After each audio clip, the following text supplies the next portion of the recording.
Hello friends, જય શ્રી કૃષ્ણ, જય દ્વારકાધીશ। હું છું આયુષી પટેલ અને સ્વાગત છે તમારા બધાનું મારી પોતાની યુટ્યુબ ચેનલ આયુષીસ હોમ કુકિંગ રેસીપીમાં।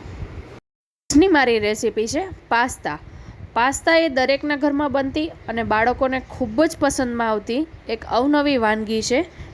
તો ચાલો આપણે પાસ્તા બનાવવાનું શરૂ કરીએ। પાસ્તા બનાવવા માટે જાડા તળિયાવાળી તપેલીમાં પાણી ગરમ કરી તેમાં પાસ્તા એડ કરવાના।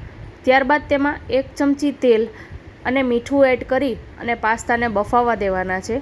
પાસ્તા બફાઈ જાય એટલે આપણે હાથ વડે ચેક કરી તેને જોઈ લેવાના। એકદમ સોફ્ટ હોય તે રીતે પાસ્તા બફાઈ જાય એટલે આપણે તેને કાણાવાળી ચાયણીમાં કે સ્ટેનર વડે તેને ગાળી અને પાણીથી અલગ કરી લેવાના રહેશે। ત્યારબાદ પાસ્તાના વઘાર માટે એક જાડા તળિયાવાળું લોયું લઈ તેમાં તેલ અને બટર બે મિક્સ કરીને સહેજ ગરમ કરવાનું। તમે એકલા તેલ કે બટરનો પણ ઉપયોગ કરી શકો છો।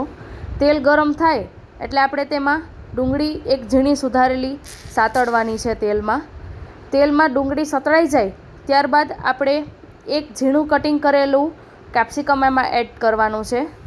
કેપ્સિકમ અને ડુંગળી બેયને આપણે તેલમાં જ સાતળવાની છે। ત્યારબાદ એમાં આપણે થોડુંક એવું મીઠું એડ કરવાનું છે। આ સ્ટેજ ઉપર તમારે ધ્યાન રાખવાનું કે તમે પાસ્તા બાફતી વખતે પણ મીઠું એડ કર્યું હતું એટલે મીઠું વધી ન જાય તેનું ખાસ ધ્યાન રાખવાનું। આ બધું તેલમાં બરાબર મિક્સ થઈ જાય એટલે આપણે અગાઉથી બાફી રાખેલી મકાઈને તેમાં એડ કરવાની છે। મકાઈને એડ કર્યા પછી આપણે તેમાં પીઝા સિઝનિંગ એટલે કે ચીલી ફ્લેક્સ અને ઓરેગાનો બે મિક્સમાં અને પાસ્તા સોસ એડ કરવાનો રહેશે। બધું જ તેલમાં આપણે બરાબર રીતે મિક્સ કરી લેવાનું છે। આમાં આપણે બીજા એક પણ મસાલાનો ઉપયોગ કરવાનો નથી। ત્યારબાદ આપણે બાફેલા જે પાસ્તા છે તે આપણે આમાં એડ કરી દઈશું લોયામાં અને બરાબર બધી જ રીતે બધું મિક્સ થઈ જાય તે રીતે આપણે તેને હલાવતા રહીશું। લગભગ 2 મિનિટના અંદાજે આપણા પાસ્તા એકદમ રેડી થઈ ગયા છે, તમે જોઈ શકો છો।